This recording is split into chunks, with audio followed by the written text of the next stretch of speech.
Yo.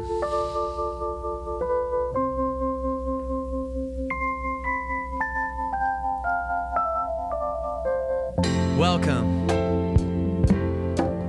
to another Behind the Pads, episode 20, second one of 2020. Woo, yeah.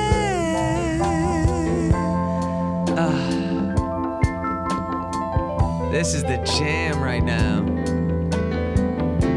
Well, boom. I got to thank everybody for all the major support I got on that last video on my Instagram and on YouTube. I have finally reached 20,000 followers on Instagram, and I know numbers aren't everything, but one thing I got to say is that it's really cool when you set goals and you reach certain points in those goals. It feels like the vision is there, and it feels like progression is happening. So to that, I say thank you, the people who are liking my shit, sharing it. I really can't thank you enough. Your support goes a long way. So on that note, that last video, I think it got a lot of love, in particular because of the content itself, I'd like to think, because there's something about having the drums and the machine. And if, I think a lot of people, when they see it, they're like, whoa, shit, you're doing many things at once. But the reality is it's pretty straightforward in the end. I think I get asked a ton about, how long it took me to get good or whatever it is. And with any of that, I don't even have to remind you, but with any of that, it's just working on it every day. Literally, I'm working on this every day. I've been playing drums for majority of my life and singing backups in bands while playing drums. So there was a lot of that skill set that developed through those years. So I really think a huge part of that is just like putting in that legwork so that you develop a solid foundation. Not to sound cliche, but it's a huge part of it. So yeah, without going too deep into that, I figured for this episode, make a beat from scratch using a sample and the drum kit. But instead of how we did the last one where I was sitting behind the drum kit or behind the setup and then moved it to the drum kit, I felt this time, why not just like from the ground up, chop the sample right here and integrate the drums from the hop, and we'll try to work on shit like that.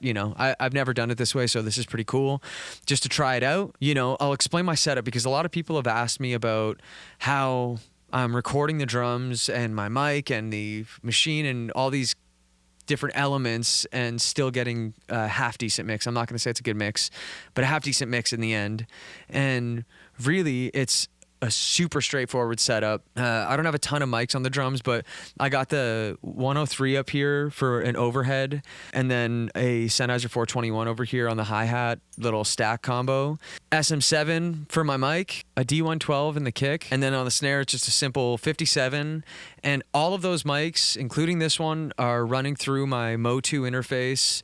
It's just a 8-channel interface. So I've got everything running through that in an Ableton session. And this time I'm actually running Machine as a plugin within Ableton. So if you're familiar with my setup, 90% of the time it's running Machine as a standalone application, running it through my SP into a stereo line. But this time I found that I was getting a little weird bits of latency running it through my SP, and I think it's just to do with how many channels I got running and the screen recording and a number of reasons, I imagine. I've also got some plugins on the drums already so that they sound a little bit more mixed. I just used the same plugin chain from the last session that I did. I really like the sound of the kit, so I didn't change much there. I have Machine actually running as a plugin in Ableton, and it's routing the audio output into an audio track. So it's just tracking the audio out right now, and I got like another kit here. And also on that audio track, I've already got a side chain set up so a compressor that has the sidechain input set from the kick into this machine group so that, you know, the sample, once I start chopping it, it'll already have kind of a soft, cool sidechain on it. Save me some editing time after, and I'm super far from my computer right now, so I'm really relying on just working within Machine right now to not spend too much time talking about the setup.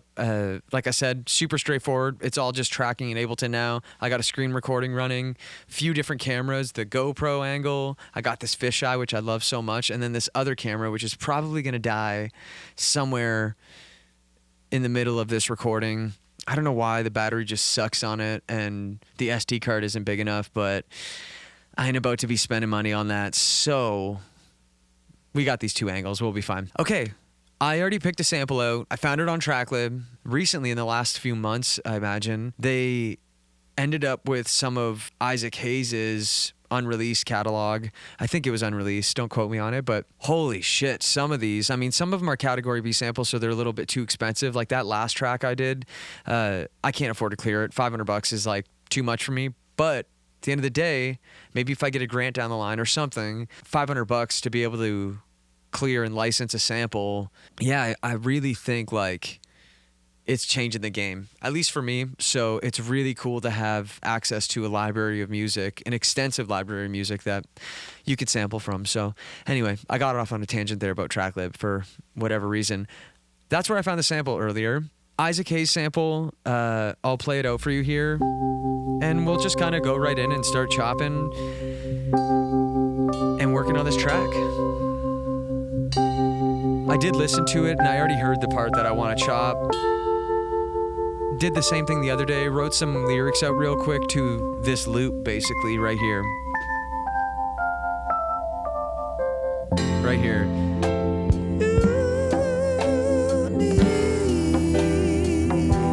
So many different faces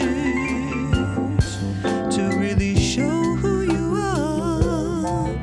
Oh.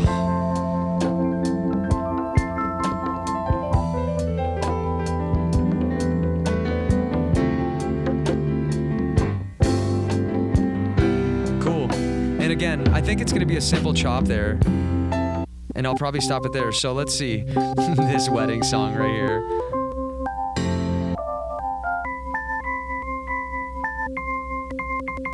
This almost sounds like Mario. Like the princess is coming down from the castle, you know what I mean? Okay, so I'm gonna duplicate that over and just potentially use it as like an intro pad, but I feel like my arms are gonna look like two pieces of spaghetti noodles. They're so, like I'm so reached out here, but we talking about beats here.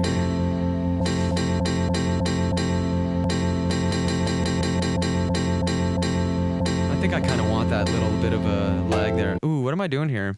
Let's go like this. I got a kit open. Remove that.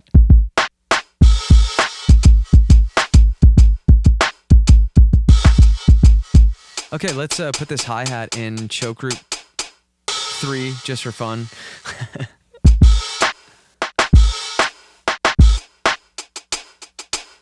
Okay, that's cool. That's cool. I mean, I guess I don't need the kick, but instead what we're going to do is actually copy this over here now and just start the chop here with the drums.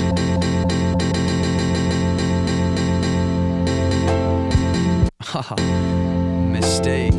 Let's put that into choke group number 1 and check if one shot, volume 0% there. That's cool.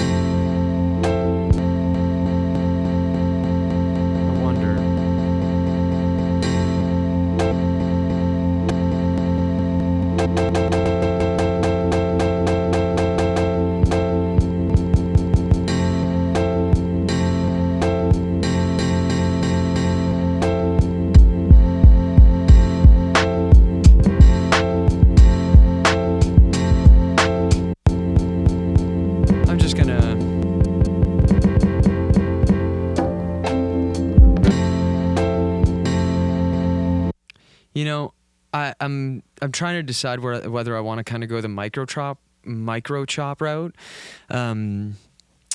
because you know it kind of gives you a little bit more like I can extend the note and just do like.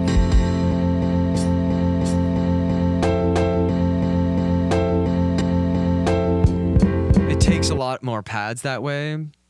Yeah, you know what? Let's just go. We can just kind of get the main.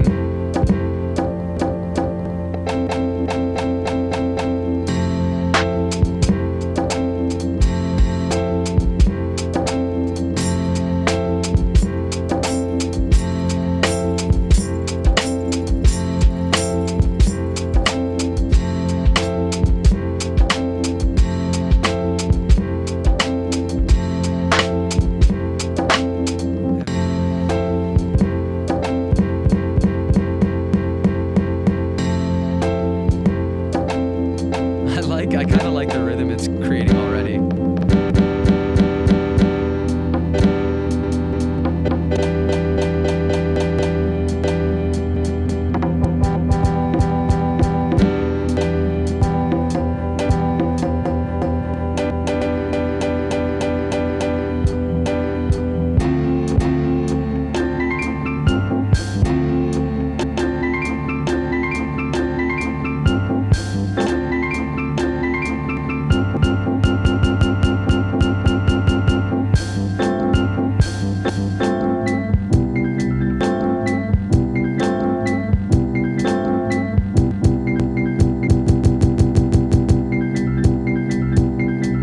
Okay, cool. I copied this pad over the kick one, over the kick sample, just because like I know I'm not going to be using that kick. I'm going to be using this kick. So let's see if I can reposition here and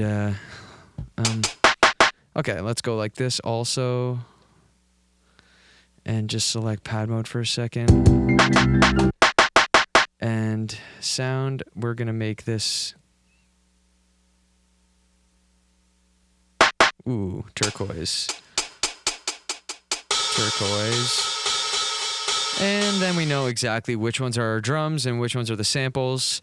And that was a really fast sample chop. I'm not sure what we just fired through, but yeah, let's just kind of like mess around with it for a sec, you know? Like I'm just wondering if I want to.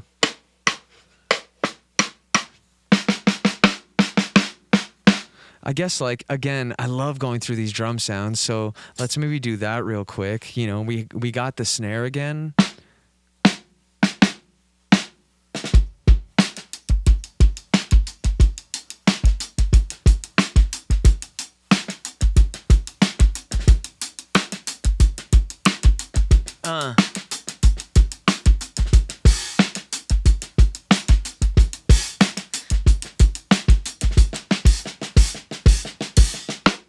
Yo, that sounds pretty sick. That weird stack. Damn. It almost sounds like a China, actually.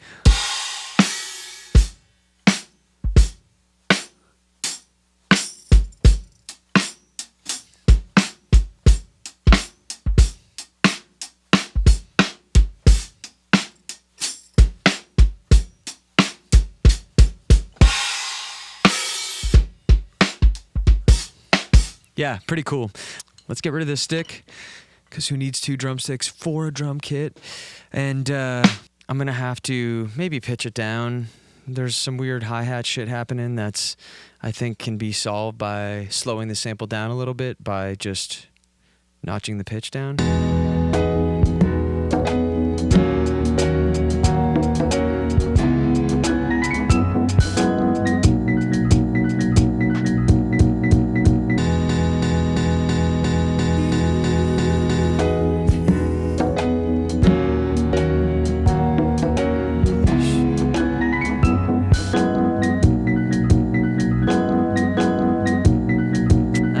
Just doesn't sound the same, you know? Doesn't have quite the same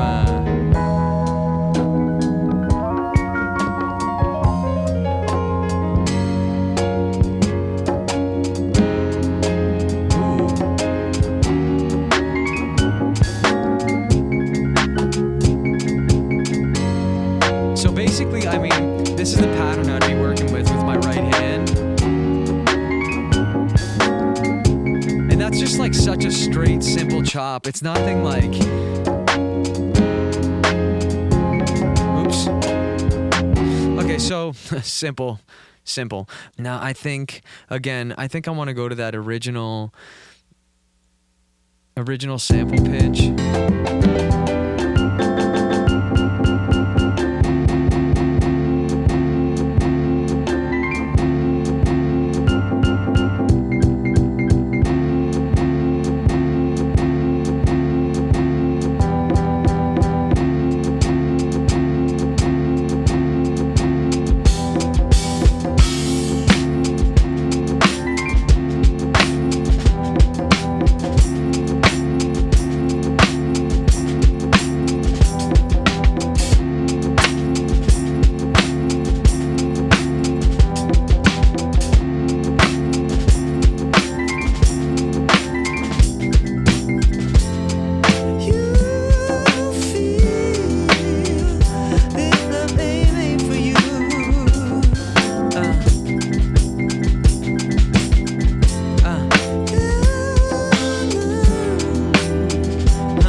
Stretch out my arm for a moment. Okay, I'm trying to think here. I feel like for this track, I'm gonna do an instrumental sort of jam on it.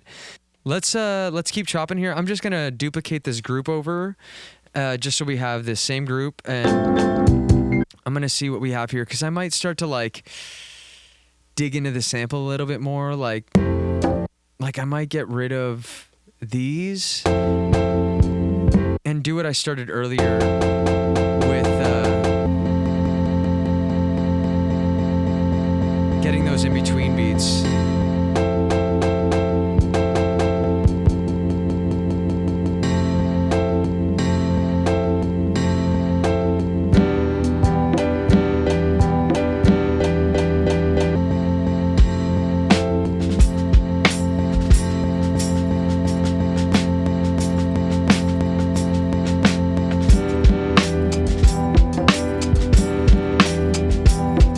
Okay, dope. So I think I don't need these two. I might see what comes after this though.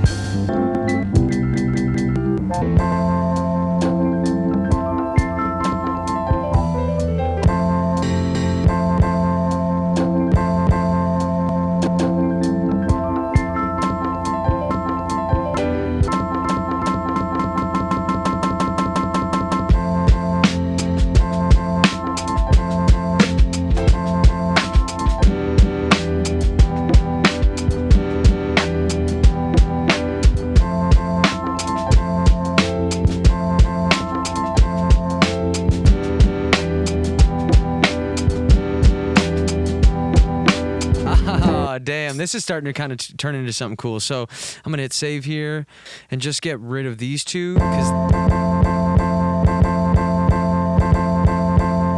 I almost want to put these here and change something here.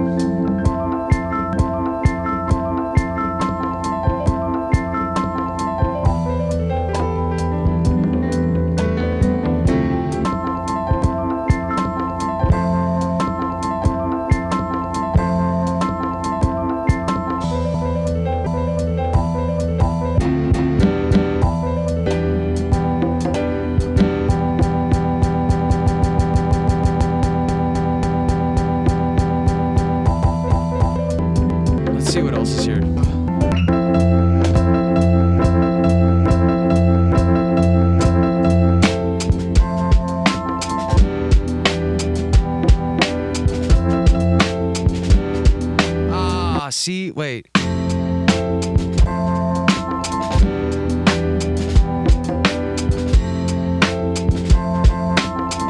That's cool. I can dig with that. Yeah. Yeah. See, I was doing it in the last video, not really talking much about it, but yeah, my drum setup, like with the hi-hat, open hat, and then I have this snare sound here.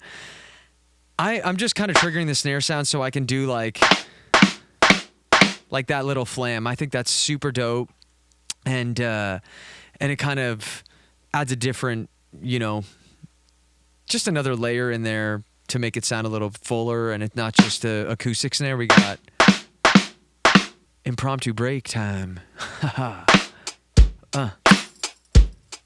Yeah.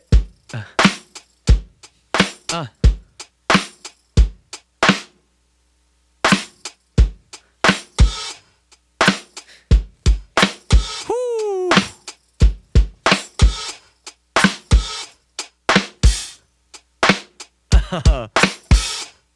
Stereo.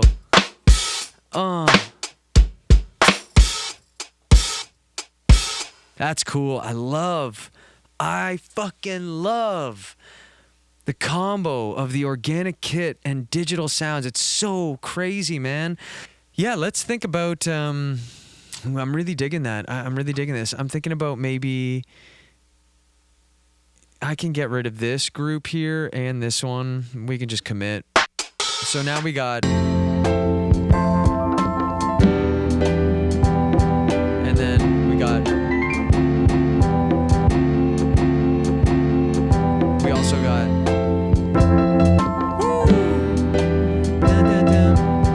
okay. What else comes out? But do you promise? And let's try something here. Let's get creative for a sec. If I go into sound and open up waves, plugins, and scroll through this library of plugins. It's got to be somewhere. There it is. Okay, R-Bass, stereo. Let's try it.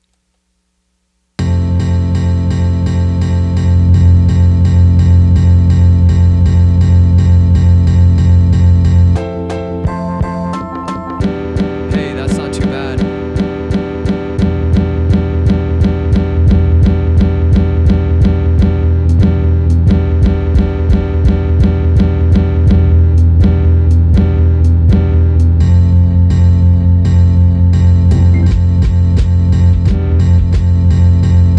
Okay, so what I'm doing here with this R-Bass plugin is just kind of like intensifying the certain frequency in the sample itself. So it's almost just like throwing an EQ on and pushing like 80 hertz or something, you know?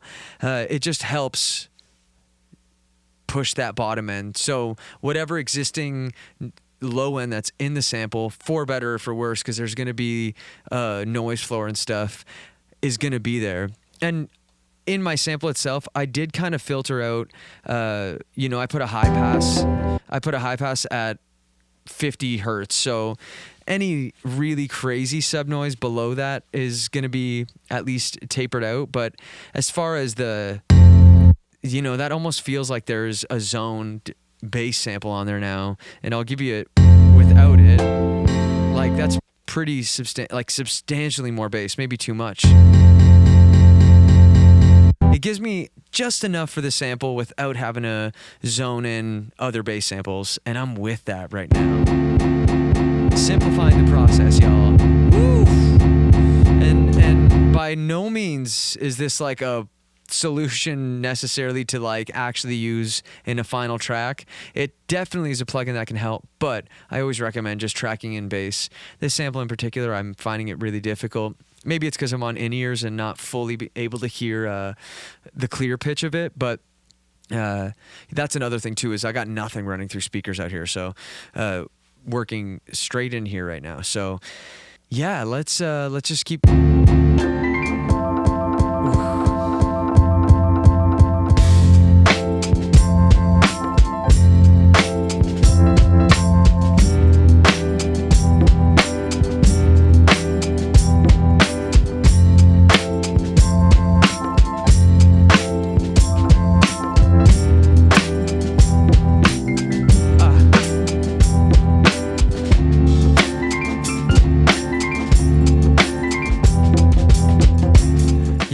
digging this. I'm really fucking with this. It's like, you know, pretty raw, and I think I want to zone in one of my my faves and maybe like a siren or something else there. You know, let's see what we got here in my samples. Let's go effects and extra.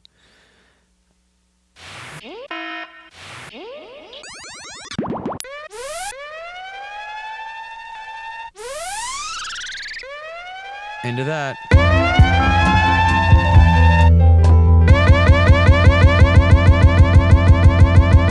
And just like we did on that last one, I'm gonna put a, let's get out of there and go internal, native, and that ice plugin. Just the mix down.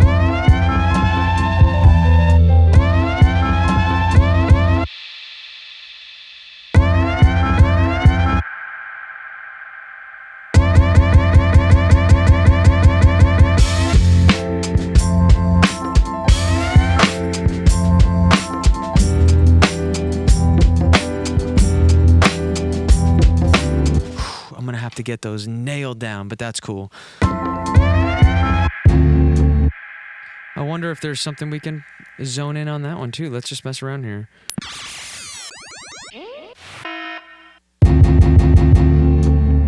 Let's see what's in this plugin folder.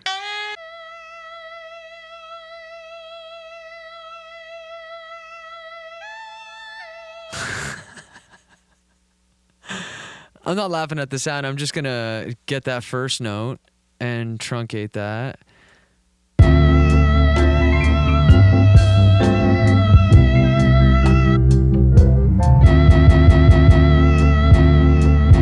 Wow, it's actually...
Okay, I don't know that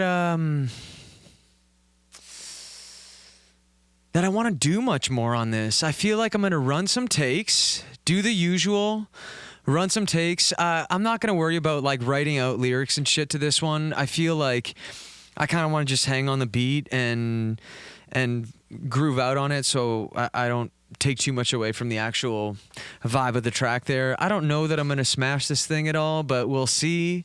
And I hope I covered most of the stuff as far as how the setup goes. I mean, you watched the whole process here, and for the most part, how I came up with the arrangement and the pattern. And, you know, this is going to be one of those 1 minute just groover tracks that is more of a vibe than anything. And yeah, shit. I think just to wrap this up, I'm working towards the sample pack. I'm dropping that soon. I don't want to be just like, you know, planting these little seeds, but I definitely have a dope little sample pack coming of a bunch of drum breaks, some that include just like hybrid drum breaks as well. You know, steal the ones from these videos. If you find a snippet, sample it, let me know, tag me in it. I would love that. And as usual, below you see all the links. There's links to the gear, all the affiliate links down there. Like I said, I make a very small percentage from anything purchased through those links, even if it's an expansion pack or something. But it literally just goes to continue supporting the growth of the channel. And I'm hoping that through more of that and just through, more of these videos, that more will come of it. And I'll be able to, just keep delivering cool content, cool content. Yeah, as usual, links to all my music below. Please hit up my Spotify. If you know some people at Spotify, you know what I mean? Reach out for your boy. What can I say? Put out, I was a part of 55 releases last year. I'm not sure many people know that, but it's pretty cool that 55-ish tracks came out of this space in 1 year's time. And I definitely am super grateful to be working with the people I have around me. So go like our shit on Spotify, on Apple Music, on all that. We got so much music out there. We got our Rare Sounds World playlist, and it's filled with dope vibes, from R&B, soul, hip hop to modern cool pop shit from Jacob Sigmund, Munch, Zilly Holiday, Dan St. Amour. You even hear the homie Stoop Lee on a track. It's an abundance of dope music. I'm not just saying that. I really believe in it, and I really believe in the people I'm working with. Without saying too much more, thank you for the support. Hit that shit below. I'm going to run these takes. And like I said, I hope I covered everything. I'm kind of just like jumping out of this right now. But hey, there's always next Monday. Drop your comments below. And if you got questions, ask away. If you want me to talk about something in a video, I will definitely take suggestions moving forward and try to just kind of cover what I can and cover it the way I know how to cover it. I'm by no means the best at this shit. So I love to learn, and I've got plenty of room to go and continue excelling. So yeah, let me know what you want to see in the comments below. I think that's it. Cool. Until next time, peace, yo.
All right, you are here watching Behind the Pads, episode 20, with me, Dat Son. Peace, yo.